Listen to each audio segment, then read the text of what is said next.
बरपदा engineering college महादुर्नीति मामला रे ED चढ़ाऊ नहीं शेष में मुह खोली पूर्वतन मंत्री तथा बीजेडी विधायक प्रफुल्ल सामल कहते मु कौन चोरी करना गत 15 वर्ष है इंजीनियरिंग कॉलेज सहित कौन संपर्क नथिबा प्रफुल्ल कहते निर्वाचन पाखे आसिले एमती बहुत कथा करा हुए मोर इच्छा भी नुहे निर्वाचन में छिड़ा हवा आक्रोशमूलक भाव में ईडी चढ़ाऊ करा निर्वाचन पूर्व एभली चढ़ाऊ करने पछर अर्थ कौन बोली कहते प्रफुल्ल कॉलेज नारे जमी एवं गाड़ी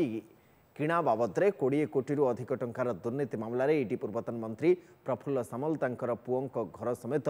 राज्यर 10टी स्थान में चढ़ाऊ करथिला 2 दशंधि अधिक समय धरी केमिति प्रभावशाली व्यक्ति सलाह सूत्रार ए महादुर्नीति चली पछर मुख्य कारपोटदार सबू किए से नहीं ईडी खोलताड़ जारी रखिथिबा बेले निर्वाचन पूर्व ईडी रेड को नहीं एबे राजनैतिक बयानबाजी भी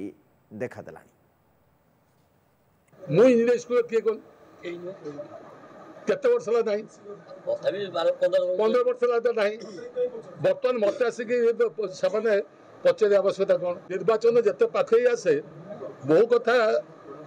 आम कहूँ आम कहारी क्षति करने को चाहूनु कि कहार अमंगल भी चाहूनु एवं आम इच्छुक नुहे निर्वाचन छिड़ा यहाँ आगु 2 मास आगु कही पार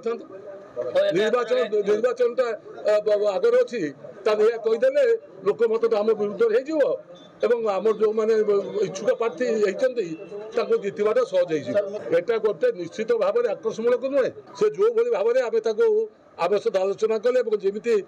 भाव में आमठू से पाइले सहयोग से निजे कहे पचार प्रफुल्ल सामल घर कहीं